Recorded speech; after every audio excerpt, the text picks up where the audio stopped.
What's going on, everybody? It's Dan, Moonshine, the Hillbilly Hellraiser. How you doing? I'm doing all right. I can't complain too much. Forgive me while I mute my phone. Uh, all's going well. It's the tail end of my weekend, so I get to go back to work tomorrow. Yay!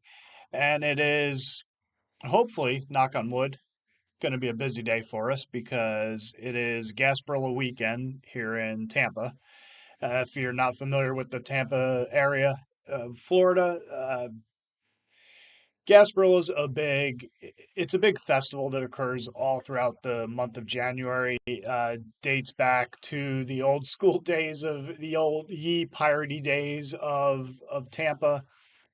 The lore, if I'm getting it correct, is that there's something to do with some pirates, and they basically they hand over the town to they hand over the keys to the city, and the pirates invade and all this sort of stuff. But basically, it's kind of like a Mardi Gras type event where people just dress up in pirate outfits and go get drunk and throw beads at each other, and they have parades and all sorts of stuff. Usually, one weekend of the year is for the kids. It's for the kids, and then the last weekend of the month, it's for the adults. That it's more of the big party, more festival party scene kind of thing happening. And at my job, we sell a bunch of pirate stuff. We sell a bunch of pirate themed outfits and accessories and things like that. So this should be and has been. We have seen a slight uptick in business, but like with any retail, it's kind of hard, especially when you're dealing with clothing and apparel and stuff like that, competing with Amazon and the big box retailers and things like that. It gets rough predicting what's going to sell, what's not, if people are going to buy the stuff or just going to come in and try it on and then go online and buy it there, that sort of thing. It's kind of like it's the reality of retail in the 21st century and in 2026. So, point being is that we go back to work tomorrow and hopefully it'll be pretty busy. Hopefully we get all sorts of pretty girls coming in and that's always a bonus. And yeah, so that's that. And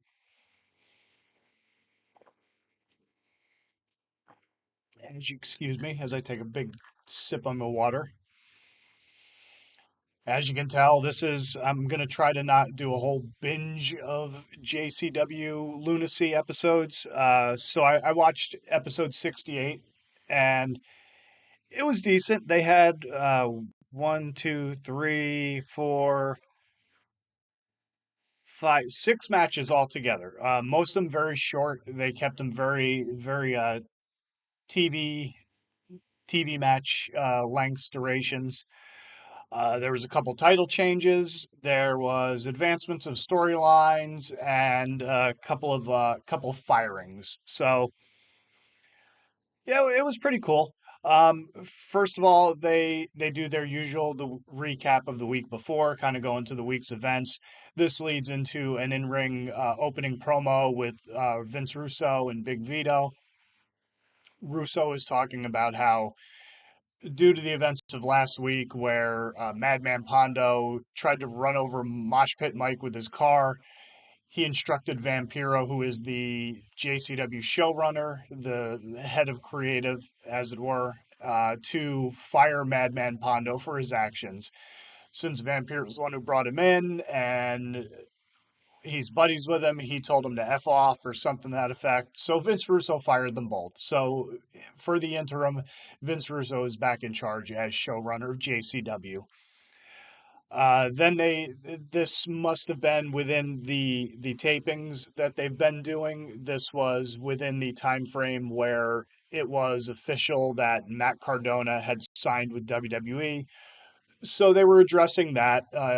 Russo had the JCW title with him. They talked about Matt Cardona. Of course, he brings up Triple H and WWE and wished Cardona nothing but the best, said how much he did for JCW, but they have to go forward. He's vacated the title. So on next week's episode, the 69th episode, nice. They're going to crown a new champion and it's going to be a match between James Storm and Ken Anderson. So, I mean, which is fine. I mean, they're two heavyweight guys, got some name value, some credibility to them. So it kind of makes sense. I suspect there will be some sort of swerve in the middle there at to some level, some degree. But we'll see how that goes.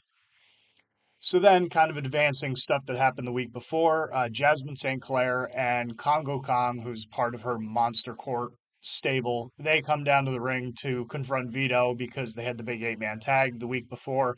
Vito turned on everybody, was being a prick to everybody, and then eventually, as the chaos erupted all over the ring and in the ring and outside and all over the place, he decided to kick Congo in the balls, give him the Impaler DDT, and the match got through. I think it got thrown out if I remember correctly. But either way, that was kind of the big thing. The 1 2 3 was really inconsequential. That was the big thing that came out of the match is that he turned on them, flipping her off, and so on and so forth. So they came down to address that and confront him. Jasmine St. Clair makes a couple allusions to the fact of Vito's maybe his shortcomings in life. Maybe Captain Winky should be demoted down to a sergeant. I'm not quite sure.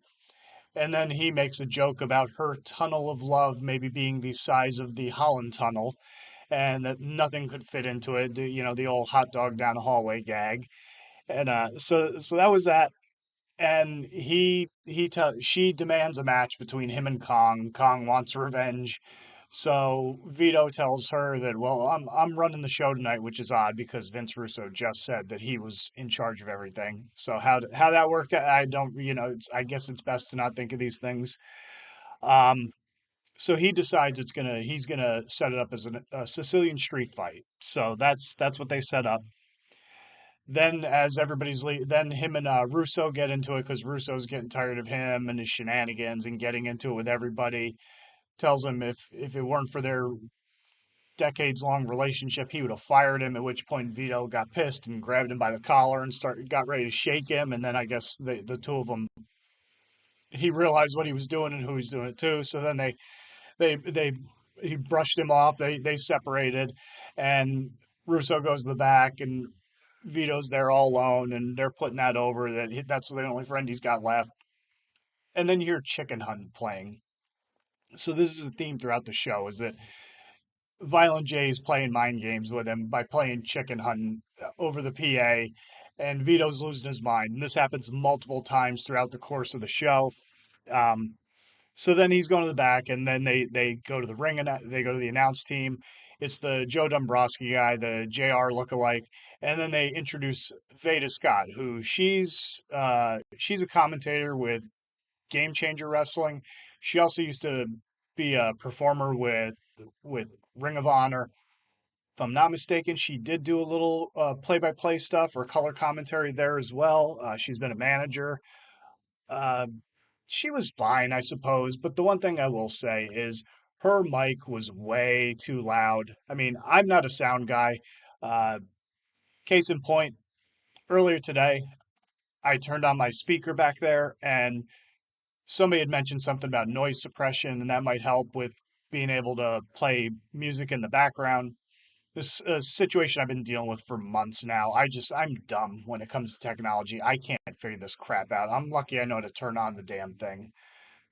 So it was working. It was working just fine. And then as soon as I hit record and start talking into this friggin' thing, all of a sudden everything goes wonky. So I was playing, I was playing some music, but then that wasn't working. So I was like, okay, well, scratch that idea.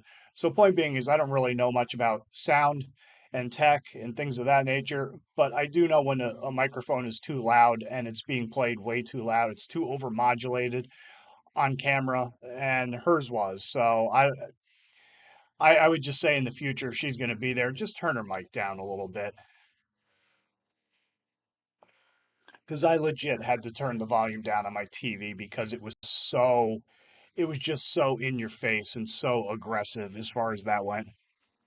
But then they go into the first match, the opening match. It's the third in the Ninja series between American Champion Ninja Mac and the Neon Ninja Facade. And it's pretty much again a basic standard indie match with guys who do the more acrobatic style. There was a little bit more mat-based stuff at times in this. The finish came when Ninja Mac had Facade in a rear naked choke, and Facade was pushing him back and able to lift up. He was able to do a backwards roll to get Ninja Mac into a pinning predicament. And then while he was up on his feet, he was able to get his feet back far enough to lean on the ropes for leverage. Got the 1, 2, 3. So he not only wins the match, wins the title, new champ, yay! And who knows where we're going with him doing these heelish, dishonorable things? Because up until this point, they were doing the whole shaking hands and kissing babies, two baby face kind of thing, So we'll see where that goes. There's more Gaga backstage. Some of it was with Russo and the women, kind of advancing the whole him being like sexual harasser type guy. But it was also setting up the a match that was coming up, which was a women's gauntlet match. Gauntlet match is basically you start with two competitors, and for however many competitors there is in the match going forward, whoever wins, the loser leaves, the next person comes in, and then it goes like that. The winner stays in until there's nobody left to compete in the match, and then whoever the last two that are left standing, whoever wins the match is the winner of the match. That's the object of a gauntlet match. So the Haley J comes back, complain about how it's bull crap that she's got to do this, so on and so forth, yada yada. And then they had a deal with Vito and the Clowns again, which is pretty good, where he was going up to them, telling them that they needed to help him out, that they owed him, and so on and so forth. And the clowns got up in his face and they're telling him how he's out of favors, and one of them says "capiche" to him, which kind of sets sets Vito off a little bit, and they walk off, but they're kind of bowing up to him a little bit, and so naturally Vito is intrigued by the fact that they use the term "capiche." So naturally, he starts going through their bags and steals their wallets, and he sees they have Italian on their wallets, so he takes their wallets. And so this is tying into which they address later when they're doing a backstage promo segment. They're freaking out because they've lost their wallets and they realize Vito's probably stolen them and now knows who they are. So I don't know where they're going with that. I kind of hope it's something to do with maybe this is some sort of new FBI that they start forming, and maybe they bring Guido or Tony Mamaluke or somebody like that, and hell, even Johnny Stamboli. That'd be kind of cool. But we'll see where that goes. Then next up we get a debut. Yeah, PCO. He's not human. PCO's Pierre Carl Ouellet, if you're not familiar with him, French Canadian wrestler, been around for decades, wrestled for WWF back in the day as Jean Pierre Lafitte. He also worked with Jacques Rougeau as one half of the Quebecers. They went to WCW and they were the amazing French Canadians.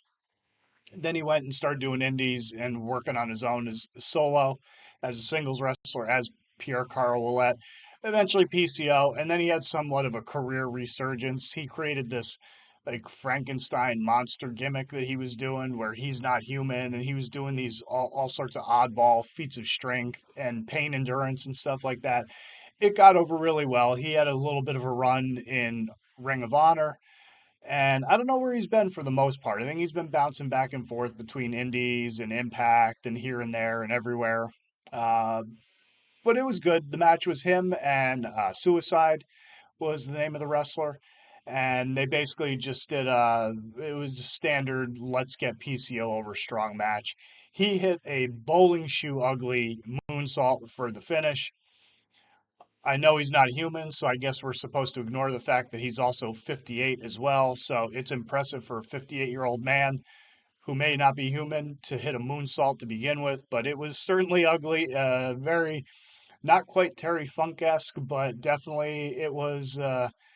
You're like, oh boy, that could have gone wrong, but it didn't. Fortunately, then they have another match, another debut.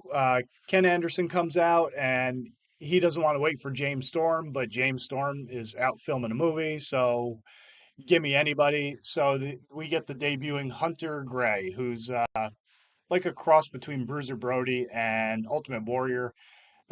Painted face, long black hair, pounding his chest, going hoo hoo hoo, and the crowd were really getting into that. He was really getting them into that. does like some sort of like wilderness savage gimmick, and he worked it well. I mean, he's a young guy. Depending on where you look online, he's either been wrestling for 12 years or two. I think probably two. He's probably closer to he debuted in 2024. Little on the green side. Someone correct me if I'm wrong on that, but I saw conflicting reports on when he started. But a little on the green side, but he did work the gimmick well.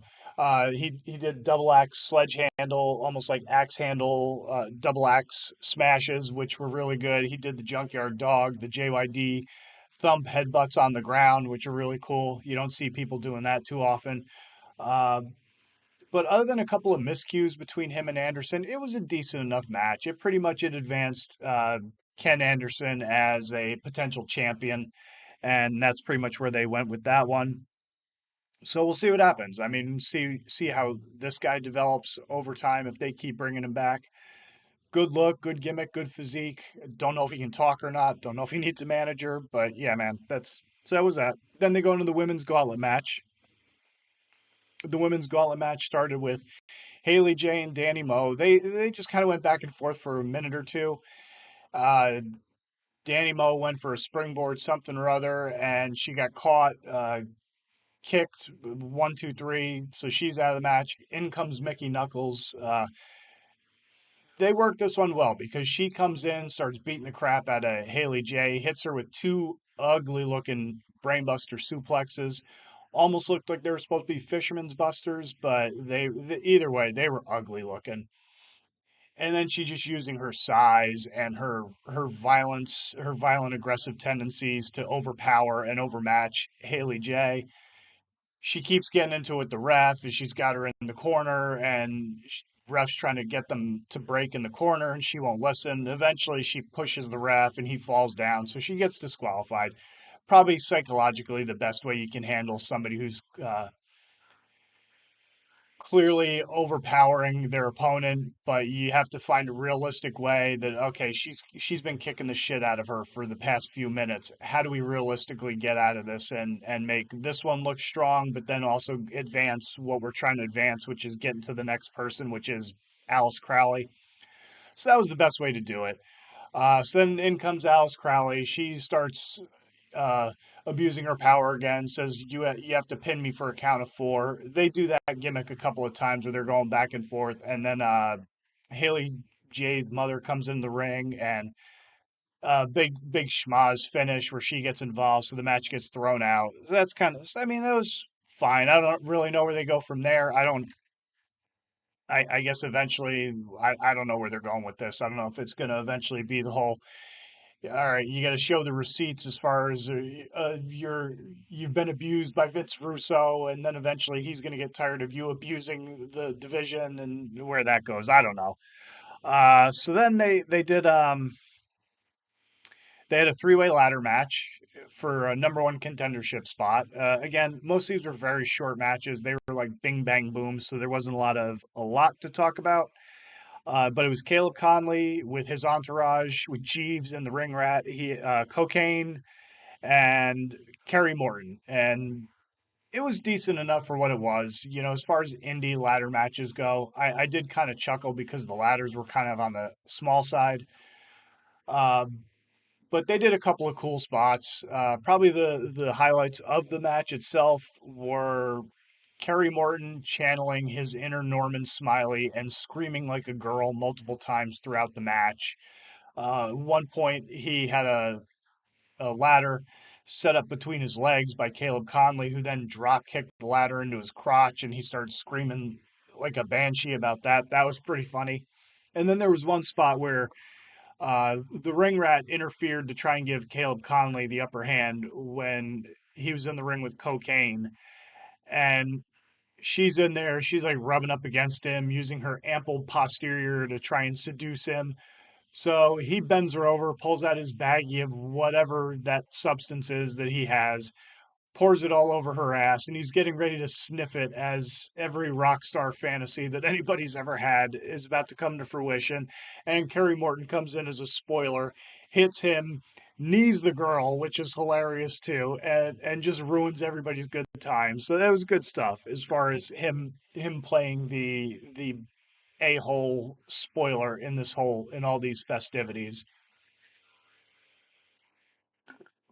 So the finish comes when Conley's about to get up. He's getting ready to. Everybody's on the outside. He's getting ready to go up to grab the briefcase that's up there with the contendership contract. His manservant starts climbing the ladder, so they start bickering. He tells him to get down. As soon as he goes to climb up the ladder, Cocaine's up, or Kerry Morton's up on the ring apron. Jeeves goes after him. He gets glommed, bounces, stumbles back, runs into Conley. Conley falls off the ladder into the ropes. Boom! Now he's out of the match. Here comes Morton. He thinks that he's all alone and I'm gonna win now. He's climbing the ladder and he's gloating and everything. And in comes Matt Cross, who's been playing spoiler on multiple episodes, knocks him out of the match.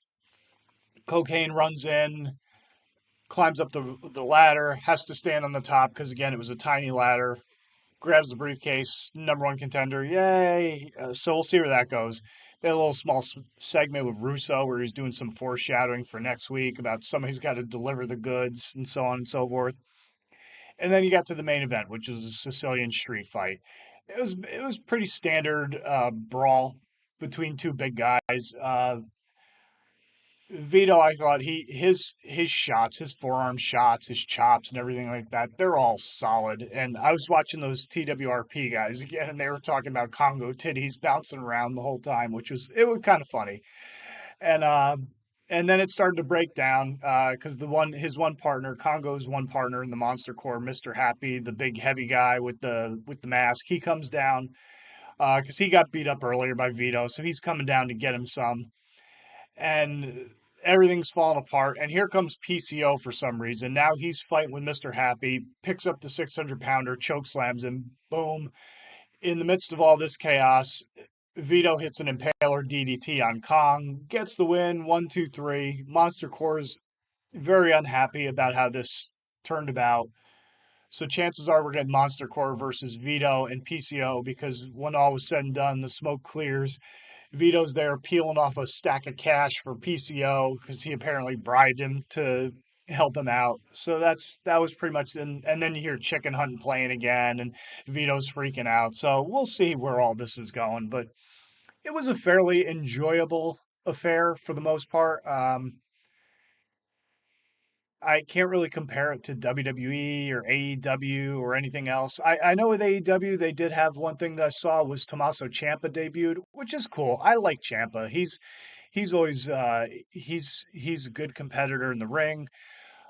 He's got a great look. He's always in great shape. Tremendous intensity. And he's been around forever. Just a tried and tested veteran. So we'll see how that works out for him. Because I know sometimes, the whole gimmick about Tony Khan gets his new toys and then he forgets about playing with them after a little while. So we'll see how that goes. But other than that, I really haven't heard too much other than and I kind of this hurts my heart to say this, but I forgot that the Royal Rumble is coming up. I mean, that's how forgettable it is. It's going to be in Saudi Arabia, and I had no earthly idea that the Royal Rumble was happening this weekend. So it's like, yeah, that's how much I've been following a lot of the modern stuff. Royal Rumble is one of my favorite events that happens every year, and just completely forgot about it and didn't even know it was happening. So there you go. This is Dan Moonshine, thanking you for joining another Moonshine Talking. Hopefully you enjoyed it. Hopefully you have a good weekend. Everybody take it easy. I'll catch you on the next video. And as always, stay sick, stay heavy, stay brutal. Always tuck a chin upon impact. Don't forget to breathe. Keep headbanging and iron slanging. Later.